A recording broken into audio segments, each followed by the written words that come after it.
ADR preparation journey হওক বা যিকোনো কম্পিটিটিভ এক্সামৰ জাৰ্ণি হওক, আপুনি কি পঢ়িব, কেনেকৈ পঢ়িব আৰু কিমান টাইম পঢ়িব সেইটো বহুত ইম্পৰ্টেণ্ট হয়। সেয়েহে ময়ো আমাৰ চিলেবাছৰ যি 4টা ছাবজেক্ট আছে, English, maths, reasoning and GK/GS, গোটেইকেইটাৰ কাৰণে মই টাইম টেবুল বান্ধি লৈছোঁ, এখন ৰুটিন বনাই লৈছোঁ, সেইমতে মই পঢ়োঁ। যিহেতু যোৱা ভিডিঅ'বোৰত মোৰ কেইটামান কমেণ্ট আহি আছিলে যে অকল ইংলিছকে পঢ়ি নাথাকিবা। মই কি হয় মানে মই যেতিয়া ৰাতিপুৱা ফ্ৰেছ উঠি অলপ পঢ়া ষ্টাৰ্ট কৰোঁ, তেতিয়া কি হয় ভিডিঅ'টো অন কৰি দিওঁ আৰু ভিডিঅ' তেতিয়া যিমান পাৰোঁ লৈ লওঁ। সেইকাৰণে যিহেতু মই ৰাতিপুৱা শুই উঠি ইংলিছ পঢ়োঁতো, সেইকাৰণে ইংলিছখিনি বেছিকৈ মানে ভিডিঅ' হয়। বাকীখিনি যেতিয়া মানে মই পঢ়ি যাওঁ দিনত, ইমান ভিডিঅ' কৰিব মন নাযায় আৰু যিকেইটা মই ক্লিপ লওঁ সেইকেইটা দিওঁ, বাকী ইমান বেছিকৈ নকৰোঁ।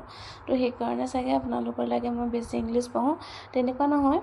মই মানে ৰুটিন বনাই লৈছোঁ কেতিয়া কি পঢ়িম। তো মই ৰাতিপুৱা 6টাৰ পৰা 10টালৈকে ইংলিছ পঢ়োঁ।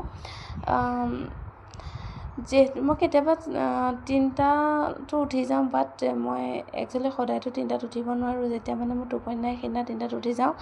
তো কিন্তু মোৰ ৰুটিনখনত 6টাৰ পৰা 10টালৈকে লিখিছোঁ, কাৰণ 6টাৰ পৰা 10টালৈকে জেনেৰেলি পঢ়া হয়। তাৰ আগত খুব কম উঠা হয়, মানে কেতিয়াবা যদি টোপনি নাই তেতিয়া উঠোঁ আৰু মানে বাকী মানে বেছি টাইমটো 6টাৰ পৰা 10টালৈকে পঢ়াই, কিন্তু 6টাৰ পৰা 10টালৈকে মই ইংলিছ। তাৰ পৰা 1 ঘণ্টা আকৌ গেপ দি পেলাই 11টাৰ পৰা 1:15লৈকে মেথছটো কৰোঁ।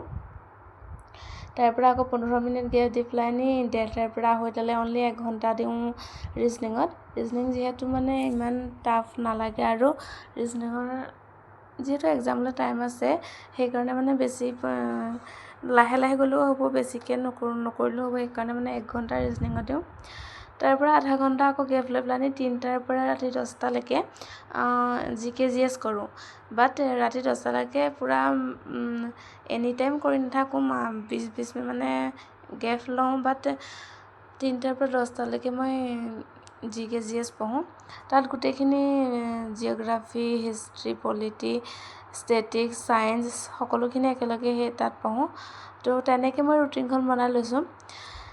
বাকী আপোনালোকে ভিডিঅ'ত দেখি নাভাবিব যে কি মই ইংলিছকে পঢ়ি থাকোঁ, তেনেকুৱা নহয়। যিহেতু মই ৰাতিপুৱা যেতিয়া ষ্টাৰ্ট কৰোঁ তেতিয়া ভিডিঅ'টো অন কৰি দিওঁ আৰু ভিডিঅ' কেমেৰাটো অন কৰি দিওঁ, আৰু ৰাতিপুৱা বেছি ভিডিঅ' হৈ যায়, তো সেইখিনিয়ে মই বেছি টাইম দি থাকোঁ। বাকী মানে পিছত ভিডিঅ' কৰিব মন নাযায় আৰু মানে ইমান ভিডিঅ' কৰি থাকিলে পঢ়া নহয় যে, সেইকাৰণে যিমান পাৰোঁ সিমান কৰোঁ আৰু তাৰপাছত বেছি নকৰোঁ। তো সেইকাৰণে মানে ইংলিছটো বেছি দেখায়। তো আজিও মই তেনেকৈ 5:30টাত উঠিলোঁ। আজি উঠি পেলাই মুখ হাত ধুই পেলাই গৰম পানী খাই পেলাই পঢ়িবলৈ বহিলোঁ। ইংলিছটো পঢ়িলোঁ। ইংলিছটো লগভগ 1.5 ঘণ্টামান পঢ়িলোঁ। পঢ়ি পেলাই 1.5 ঘণ্টা 2 ঘণ্টা পঢ়িলোঁ। পঢ়ি পেলাই যিহেতু আপোনালোকে গম পায় মই ভৰিত দুখ পাই আছিলোঁ, ভৰিৰ প্লাষ্টাৰ খুলিলোঁ। তাৰ পৰা আকৌ ডক্টৰৰ ওচৰত নগ'লোঁ। তো আমাৰ ওচৰত যোৰহাটত, যিখিনি যোৰহাটৰ হয় মানে তিতাবৰ ছাইডৰ হয়, তেওঁলোকে গম পায় আমাৰ কুঁৱৰীপুখুৰী বুলি এটুকুৰা জেগা আছে, তাত অসমীয়া দৰৱ দিয়ে। তো তাতে সেইটো মই চবেই কৈ ভাল বুলি আৰু মাহঁতে জোৰ কৰিলে। তো সেইকাৰণে 3 পালি, একদম মানে কমকৈ হ'লে 3 পালি দিয়ে, বেছিকৈ হ'লে 10 পালিলৈকে বুলি দিয়ে। তো 3 পালি দিয়ে, মই 1 পালি বান্ধি দিলে আৰু 2 পালি দি পঠাই নিজে বান্ধি ল'বলৈ, ফ্ৰিজত ভৰাই থৈ দিলে হয়। তাৰপৰা এদিন এৰি এদিন বান্ধিব লাগে। তো মই আজি বান্ধি আহিলোঁগৈ। মানে ভৰিটো মোৰ ইমান ভাল হোৱা নাই বিষটো। তাত আজি মোৰ যেতিয়া দৰৱ বান্ধিবলৈ মানে এক্সৰেখন লৈ যাব লাগে, যিখন মই ষ্টেটিঙতে এক্সৰে কৰাইছিলোঁ সেইখন লৈ গৈছিলোঁ। সেইখন চাই পেলাই জেগাটুকুৰাত মানে সিহঁতি পিটিকি চাই আৰু মোৰ ইমান বিষ হৈছে নহয়, মানে পিটিকি দিলে বহুত বিষ হৈ গ'ল। তাৰপৰা দৰৱটো লগাই পেলাই আহিলোঁগৈ। আজি মানে মানুহ তাত অলপ বেছি আছিলে, আহোঁতে লগভগ 11:30মান হ'ল। আহি পেলাই যিহেতু আজি 5:30টাত উঠিলোঁ, কিবা টোপনিবোৰ নহ'ল লাগিলে। তো অকণমান আহি পেলাই আৰু ভৰিটো বিষালে নাই, পিটিকিলে পূৰা। তো সেইকাৰণে অকণমান ভাগৰ লগা লাগিলে, তো অলপ শুলোহি, লগভগ 1.5 ঘণ্টামান শুই দিলোঁহি। শুই পেলাই তাৰ পৰা খানা চানা খাই মেলি পঢ়োঁতে লগভগ 2টামান বাজিলে আজি পঢ়োঁতে। মানে ইংলিছটো তেতিয়া ৰাতিপুৱা আকৌ সেয়া 1.5 ঘণ্টা 2 ঘণ্টা কৰিলোঁ, তাৰ পিছৰখিনি পঢ়োঁতে 2টামান বাজিলে। মানে কি হয় মই যদি টাইম পাই যাওঁ গোটেই যদি 11টাৰ